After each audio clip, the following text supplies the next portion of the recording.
Hello எல்லாருக்கும் வணக்கங்க. Welcome to Mac Explorer சேனலுங்க. ஸோ நம்ம இனிமேல் வந்துட்டு வீடியோ இவ்வளோ நாளாக வந்து நான் வந்து சென்னையிலேருந்து போட்டுட்ருந்தேன். நம்ம வேலையை வந்து கோயம்புத்தூர் ட்ரான்ஸ்ஃபர் பண்ணியாச்சு. அதனால் நம்ம இனிமேல் வந்துட்டு கோயம்புத்தூரில் இருக்கிற வண்டி எக்ஸ்ப்ளோர் பண்ணி என்னென்னலாம் கிடைக்குது, என்னென்னலாம் டிஃபெக்ட்ஸ் வருது அப்படின்னு சொல்லிட்டு பார்த்து நம்ம சேனலில் இனிமேல் கோயம்புத்தூரில் தாங்க வீடியோ போட போகிறோம். சரிங்க, இன்றைக்கி என்ன பார்க்க போகிறோம்னா, அந்த எய்ச்சர் வண்டியில் இந்த ஒரு விஷயத்தை சொல்லணும்னு நினச்சிட்டு இருந்தேன். நம்ம எல்லா விஷயமும் எய்ச்சர் விஷயத்தில் BS6 இந்த எல்லா அட்வான்டேஜஸ் டிஸ்அட்வான்டேஜஸ் சொல்லி முடிச்சிட்டேன். இந்த இதில் எக்ஸாஸ்ட் பிரேக் சுவிட்சில் சின்ன இது ஒரு கண்டென்ட் இருக்குது, அதான் சரி சொல்லலாம்னு சொல்லி கூப்பிட்டுருந்தேன். இதில் என்ன அப்படின்னாக்க, இந்த எக்ஸாஸ்ட் பிரேக் சுவிட்ச் ஆல்வேஸ் ஆனில் இருந்தது அப்படின்னாக்க என்ன ஆகும் அப்படின்னா நமக்கு வந்து இந்த ஹில்ஸில் இதெல்லாம் நம்ம யூஸ் பண்ணுவோம் இது அதிகமாக. ஸோ அப்போ என்ஜினுக்கு வந்து ஓவர்லோட் ஆகும். இங்கே வந்து நமக்கு வந்து சிம்பிள் காமிச்சிக்கிட்டே இருக்கும் இந்த இடத்துல.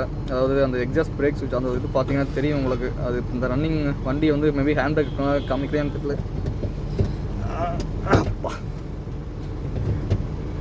தெரியல, அதில் காமிக்கல. ஆனில் தான் இருக்குது, பட் இது காமிக்கல. மேபி ரன்னிங்கில் காமிக்கணும்னு நினைக்கிறேன். ஸோ இதில் என்ன அப்படின்னாக்க, இதை நீங்கள் ஆல்வேஸ் ஆனில் வச்சுருந்தீங்க அப்படின்னா, அதாவது இது என்ன ஆகிடுனா, இதை மற்றதெல்லாம் இங்கே சுவிட்சாக கொடுப்பாங்க தனியாக. இங்கே சுவிட்ச் தனியாக கொடுத்துருப்பாங்க, இந்த இடத்துல சுவிட்சை கொடுத்துருப்பாங்க. பட் இதில் அப்படி கிடையாது. இதில் வந்து என்ன பண்ணிட்டாங்க, தனியாக லிவரில் கொடுத்துட்டான். இது என்ன, நம்ம வைப்பரோ இல்லை வேறு எதாவது போடும்போதோ கைப்பட்டு கண்டிப்பாக வந்து கீழே தள்ளுறதுக்கான வாய்ப்பு இருக்குது. அப்போ ஆல்வேஸ் ஆனில் இருக்கும். நம்ம கவனிக்காமல் கூட விட்டுருவோம் ரன்னிங்கில் போகும்போது. அப்போ என்ன, நமக்கு ஆட்டோமேட்டிக்காக இன்ஜின் பேக் ஃபயர் ஆகும்.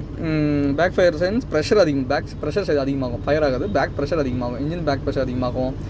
அதுக்கப்புறம் வந்துட்டு அந்த ஸ்விட்ச் வந்து அப்போ அடிக்கடி நம்ம பிரேக் நிற்கும் போதெல்லாம் அடிக்கடி ஆன் ஆகும். அப்போ லோடு வந்துட்டு அப்போ வண்டி டக்குன்னு, அதாவது இன்ஜினோட லோடு வந்து அதிகமாகிடும், டெம்பரேச்சர் அதிகமாகும்.